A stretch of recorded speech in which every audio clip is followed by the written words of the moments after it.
الحمد لله رب العالمين والعاقبة للمتقين ولا عدوان إلا على الظالمين وأشهد أن لا إله إلا الله وحده لا شريك له ولي الصالحين وأشهد أن محمدا عبده ورسوله وصفيه من خلقه وخليله سيد الأولين والآخرين اللهم صل عليه وعلى آله وصحبه ومن اتبعهم بإحسان إلى يوم الدين أما بعد. Frères et sœurs, on entame aujourd'hui la dernière khutbah sur la purification de l'âme. On en a parlé pendant 3 discours et aujourd'hui c'est le dernier. On a vu ensemble lors de la dernière khutbah qu'Israfil soufflera dans la trompe, suite à quoi les humains sortiront de leur tombe. On a vu à quoi ressemblera la terre du jour du jugement. On a vu également qu'Allah Tabaraka wa Ta'ala a fixé des règles yawm al-qiyamah, que personne ne sera lésé, que tout le monde sera jugé avec justice. Et après avoir parlé de tout cela, on se doit de parler de l'accusé. L'accusé, c'est l'être humain qu'Allah Tabaraka wa Ta'ala a créé et qu'il a mis sur terre pour un objectif clair, un objectif qu'Allah Subhanahu wa Ta'ala a rappelé à plusieurs reprises dans le Coran, à savoir adorer Allah Subhanahu wa Ta'ala, exprimer sa servitude à Allah Azza wa Jal. Et malheureusement cet objectif est devenu une option dans la vie de beaucoup de musulmans et de musulmanes. C'est-à-dire qu'Allah Subhanahu wa Ta'ala maintenant pour beaucoup de gens passe en second plan. Le premier plan, mon prestige, mon argent, ma notoriété, mon avenir. C'est bien de te soucier de ton avenir, mais soucie-toi de l'avenir qui vient après la mort. Parce que malheureusement aujourd'hui, beaucoup de gens visent quoi? La cinquantaine, soixantaine d'années qui va passer sur terre, et ce qui vient après, on verra là-bas. C'est pas comme ça. Un vrai croyant, il se prépare chaque instant à rencontrer Allah subhanahu wa ta'ala. Un vrai croyant est toujours sur ses gardes, car il y a un ennemi qui ne nous lâchera pas jusqu'au dernier souffle de notre vie, Iblis. Ahbab al-Kiram, malheureusement, beaucoup de gens aujourd'hui se disent musulmans, musulmanes, et dans la mise en pratique, c'est vide. C'est vide. Certains même vont se moquer de la religion. On va leur parler de Qala Allah, ils s'en moquent. Tu lui dis le prophète sallallahu alayhi wa sallam a dit, il te dit mais c'est trop dur. Regarde l'époque dans laquelle on vit. Et facilement comme ça, on met les ordres d'Allah de côté, les ordres du prophète alayhi salatu wa sallam de côté, en oubliant qu'un jour on sera devant Allah, seul avec nos œuvres. Et là, il n'y aura pas possibilité de faire marche arrière. Il n'y a pas de machine pour remonter dans le passé. Ça y est, c'est terminé. Allah Tabaraka wa Ta'ala dit, hélas pour les serviteurs, jamais il ne leur vient de messager sans qu'ils ne s'enraillent. Chaque fois qu'on leur envoie un messager, ils s'en moquent. Chaque fois qu'aujourd'hui on fait un rappel à quelqu'un, il s'en moque.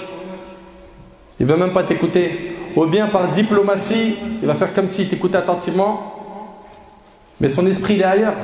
Et il attend qu'une seule chose, c'est que tu te taises, que tu partes, pour qu'il replonge dans ses péchés et ses passions illicites. Allah subhanahu wa ta'ala nous a mis en garde contre le fait de suivre le diable. Et malheureusement, il y en a, c'est pas ils suivent le diable. Ils en ont fait leur GPS. C'est le diable qui leur indique le chemin. Faut aller tout droit, je vais tout droit. Juste dicte-moi Iblis. Et Allah Tabaraka wa Ta'ala nous a dit, ne vous ai-je pas engagé, enfants d'Adam, à ne pas adorer le diable, car il est vraiment pour vous un ennemi déclaré. C'est un ennemi déclaré. Et il y en a, wallah, ils ne réfléchissent pas. Juste, ils sont en train de courir derrière le diable. Et ne vous ai-je pas engagé à m'adorer, voilà un chemin bien droit. Et il a très certainement égaré un grand nombre d'entre vous. Ne raisonniez-vous donc pas? Il voit tous les jours des signes d'Allah subhanahu wa ta'ala, des signes qui prouvent la grandeur et la puissance d'Allah tabaraka wa ta'ala, sa création, et il s'en détourne. Il s'en détourne, il lui accorde aucune importance. Allah tabaraka wa ta'ala, il dit, et dans les cieux et sur la terre, que de signes auprès desquels les gens passent en s'en détournant. Subhanallah. Sans compter cette audace qu'ont certains humains de penser qu'ils peuvent tout réaliser sans l'aide d'Allah. Combien ils sont nombreux aujourd'hui les humains qui pensent qu'ils n'ont pas besoin d'Allah. Allah tabaraka wa ta'ala il dit, prenez garde, vraiment l'homme devient rebelle dès qu'il estime qu'il peut se suffire à lui-même à cause de sa richesse. Je suis riche, moi je peux tout faire. Tu peux rien faire si Allah subhanahu wa ta'ala ne te le permet pas. Subhanallah, l'être humain, quand il est touché de bienfaits, il oublie Allah. Quand il a un malheur, là tout de suite, Ya Rab, une maladie, un décès, regardez les gens comme ils sont, perturbés, secoués. Tout de suite, Ya Allah, la prière, le dhikr, la mosquée. Ça c'est quand il y a un malheur. Dès qu'elle est bien faite, on replonge dans l'insouciance. Allah tabaraka wa ta'ala il dit, et tout ce que vous avez comme bienfait provient d'Allah. Puis quand le malheur vous touche, c'est lui que vous implorez à haute voix. Dès qu'il y a un problème, un souci, Ya Allah, Ya Rab. Là c'est du plus profond de ton cœur. Et une fois qu'il a dissipé votre malheur, voilà qu'une partie d'entre vous se met à donner des associés à leur Seigneur et retourne dans les ténèbres des péchés. La hawla wa la quwwata illa billah. C'est comme ça qu'on adore Allah subhanahu wa ta'ala. C'est comme ça. Concernant la terre du jour du jugement, on en a déjà parlé. Je vous rappelle qu'Allah tabaraka wa ta'ala il dit, au jour où la terre sera remplacée par une autre, de même que les cieux, et où les hommes comparaîtront devant Allah, l'unique, le dominateur suprême. Selon Sahl ibn Sa'd radiyallahu anhu, le prophète a dit, au jour de la résurrection, les hommes seront rassemblés sur une terre blanche et vierge, comme une pièce de monnaie pure, ne portant aucune marque, rapportée par Bukhari Muslim. Une terre qui va intriguer plus d'un d'entre nous. Une terre sur laquelle jamais un péché n'a été commis. Jamais on y a fait couler le sang. Une terre qui ne contient aucune construction. Aucun endroit où tu peux te mettre à l'ombre. Une terre qui est pure. Et puis, le jugement commencera. Allah tabaraka wa ta'ala jugera chacun d'entre nous. Et chacun aura affaire à son Seigneur Jalla fi'ulah. Il y aura un dialogue entre toi qui m'écoutes, et Allah. La preuve, Adi radiyallahu anhu rapporte que le prophète a dit, il n'est pas un seul d'entre vous à qui Allah ne parlera pas sans l'intermédiaire d'un interprète. Allahu Akbar. Chacun d'entre nous va parler à Allah. Et c'est rapporté par Bukhari et Muslim. Il est rapporté que le prophète alayhi salatu wassalam, dans le hadith d'Ibn Omar, a entendu la conversation confidentielle entre Allah et son serviteur dans la vie dernière. Vous écoutez attentivement s'il vous plaît. Dans ce hadith d'Ibn Omar, le prophète alayhi salatu wassalam, il va nous expliquer comment se fera la discussion Yawm al-Qiyamah. Le prophète sallam dit à Abdullah ibn Omar, écoutez attentivement, Allah fera approcher le croyant et il le prendra sous sa protection, le couvrira et lui dira, reconnais-tu avoir fait ceci et cela? T'imagines un petit peu, Allah il te pose cette question, tu reconnais avoir fait ça? Tu reconnais tel jour avoir fait ça? C'est Allah qui te juge, pas n'importe qui. Reconnais-tu avoir fait ceci et cela? Oui. Au Seigneur répondra-t-il. Lorsque le croyant reconnaîtra tous ses péchés et pensera qu'il va périr, Allah lui dira, je t'ai couvert dans le monde d'ici-bas et aujourd'hui je te pardonne. Puis on lui remet le livret des bonnes œuvres. Quant aux incroyants et aux hypocrites, les témoins diront à leur sujet, ils ont menti contre leur Seigneur. N'est-ce pas vrai que la malédiction d'Allah écrase les iniques, rapporté par Bukhari et Muslim. Et dans le hadith de Aïcha radiyallahu anha, rapporté par l'imam al-Bukhari, elle rapporte que le prophète a dit, toute personne dont le compte sera jugé le jour du jugement sera perdue. Je rétorque à Aïcha, elle a dit, oh messager d'Allah, Allah n'a-t-il pas pourtant dit, celui qui recevra son livre en sa main droite sera soumis à un jugement facile? Et là le prophète répondit, ces versets signifient la présentation des comptes. Mais quiconque est jugé le jour de la résurrection sera châtié. Sachez que le jour du jugement, on sera questionné sur des points très ciblés. Parmi eux, notre vie, également notre argent, également notre corps, également notre science, notre savoir, ce qu'on a appris. Selon Abu Barz al-Aslami radiyallahu anhu, le prophète a dit, les pieds du fils d'Adam ne bougeront pas devant le maître avant qu'on ne l'interroge sur comment est-ce qu'il a vécu sa vie.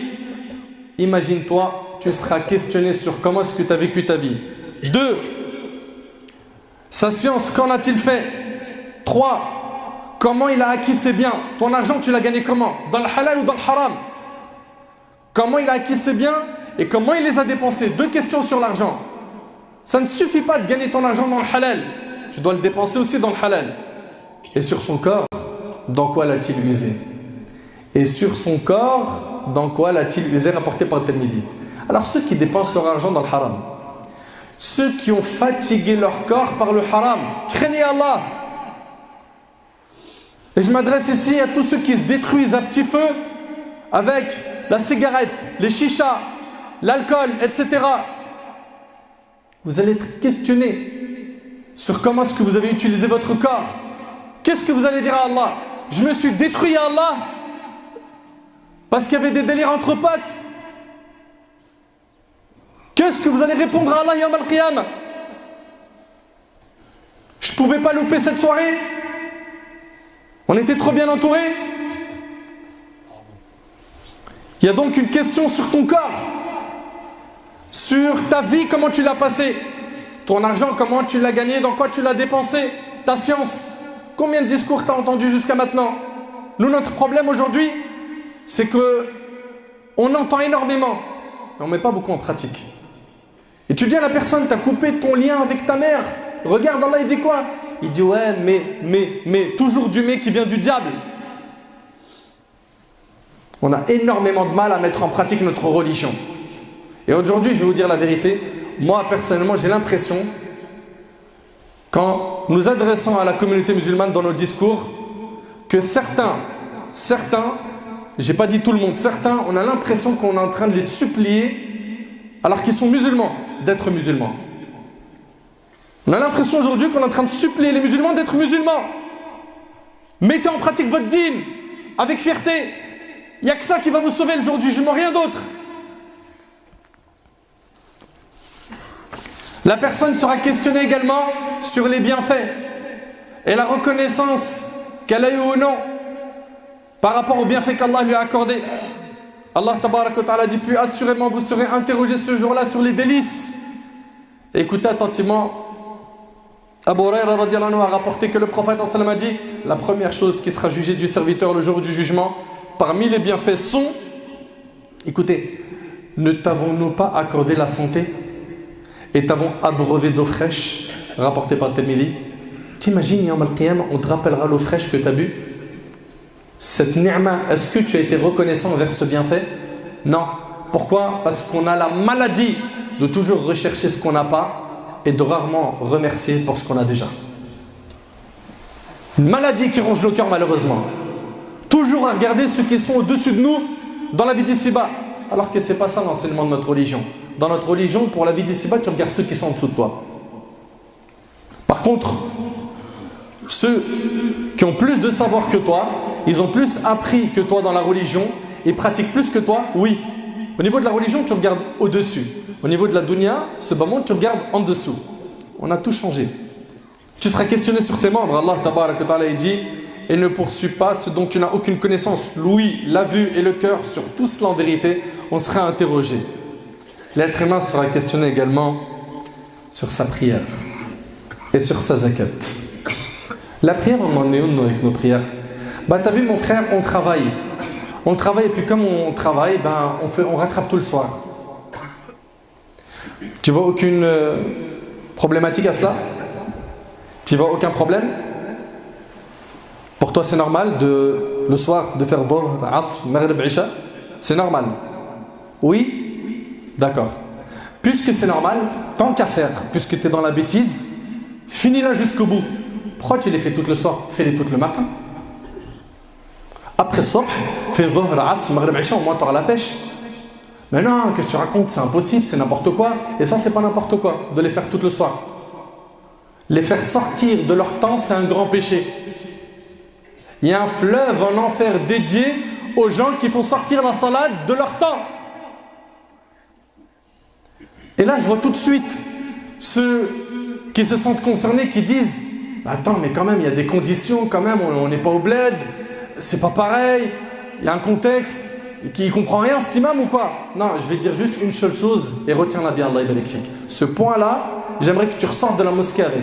Celui qui veut réellement prier, il trouve des solutions et Allah il lui facilite.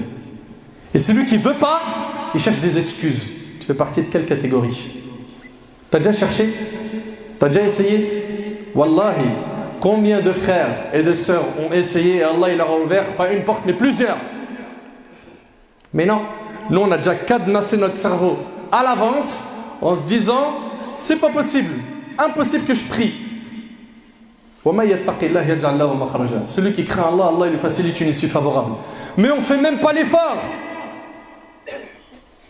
Un complexe fou nous a touchés au point où non, la religion c'est après, plus tard. Laisse, ma'lish, Allah il est pardonneur et miséricordieux, mais je te rappelle qu'il est dur en châtiment aussi. Prends pas ce qui t'arrange de la religion.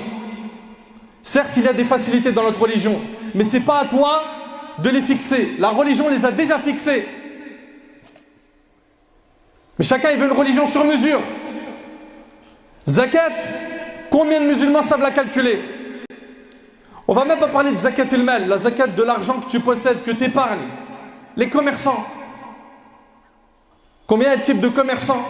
À partir de quand ils comptent zakat? Sur quoi il doit sortir la zakat? Comment il calcule la zakat? S'il est endetté, s'il a de la marchandise, s'il a en plus un bénéfice, ils ne savent même pas calculer la zakat. C'est une catastrophe.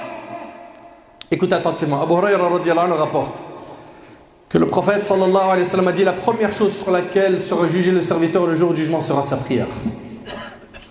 Première chose c'est ta salat. Si elle était bonne, alors il aura gagné. Et si elle était mauvaise, il aura alors perdu.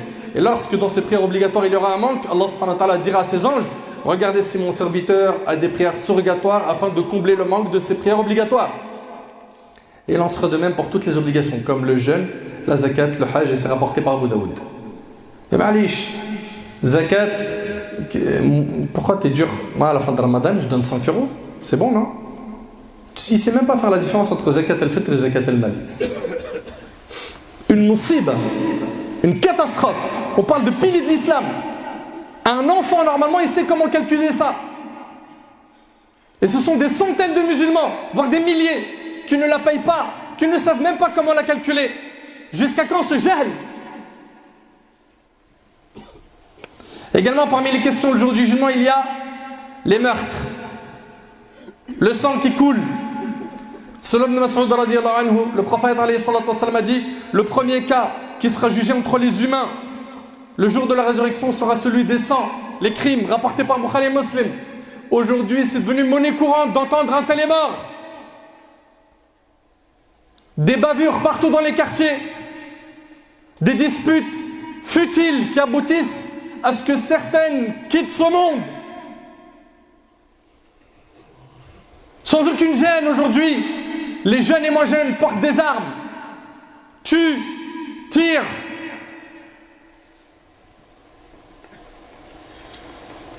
On a l'impression que dans leur tête, la vie c'est un jeu vidéo.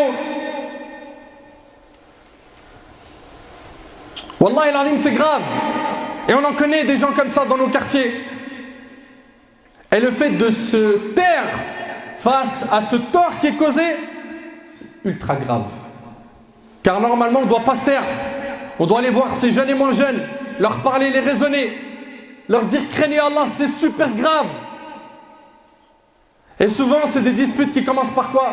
Une bagarre, une embrouille pour un téléphone portable qu'ils ont souhaité racketter ou autre.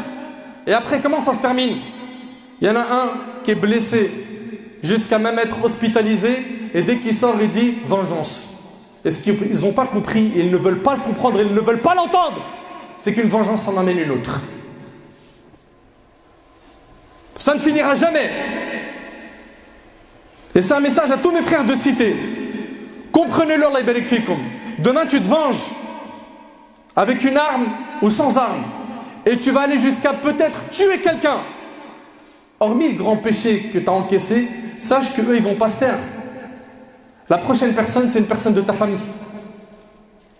Et après, ça ne se termine plus. Également, on sera questionné sur nos responsabilités.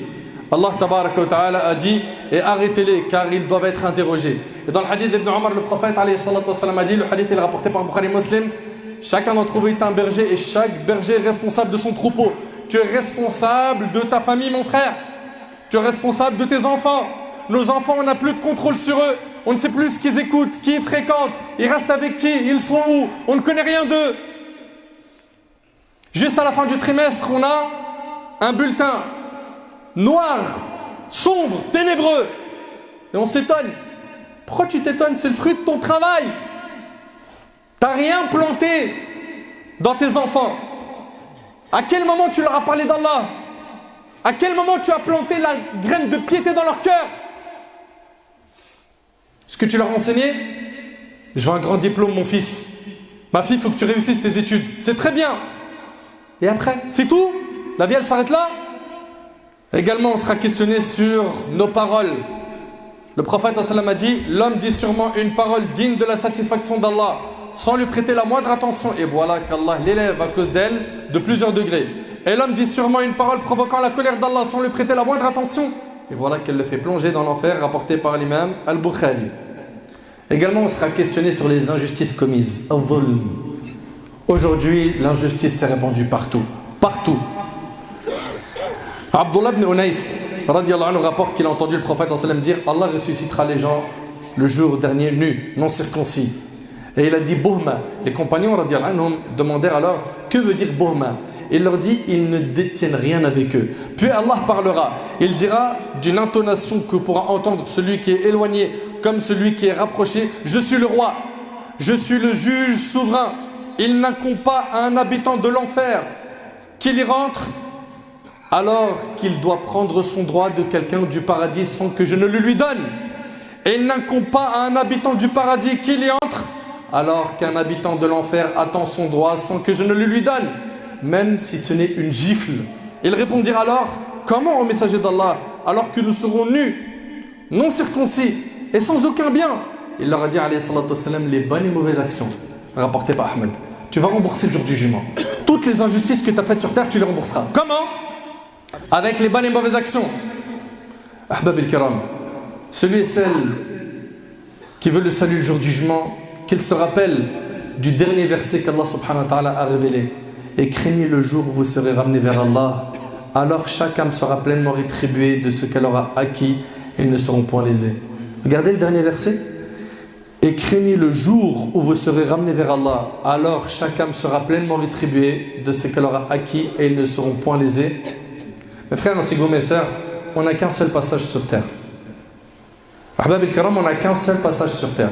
On n'a qu'une seule vie sur terre. Soyons intelligents, clairvoyants. Réfléchissons attentivement sur notre avenir. Notre vrai avenir, c'est celui qui vient après la mort. Cette vie, elle est très courte. La vie passe très vite. Et tôt ou tard, tu te retrouveras dans ta tombe, qui est la première station du jour du jugement. Puis, un long voyage va emporter ton âme jusqu'au jour dernier. Et puis, il y aura des gens qui seront au paradis pour y jouer éternellement, d'autres qui seront en enfer, et ils étaient peut-être parmi nous. Qu'Allah subhanahu wa ta'ala nous préserve tous et toutes du feu de l'enfer. Qu'Allah azza wa jalla nous ressuscite yawm al-qiyamah en compagnie du prophète sallallahu alayhi wa sallam et les compagnons. Qu'Allah tabarak wa ta'ala améliore notre situation. Qu'Allah subhanahu wa ta'ala purifie notre âme.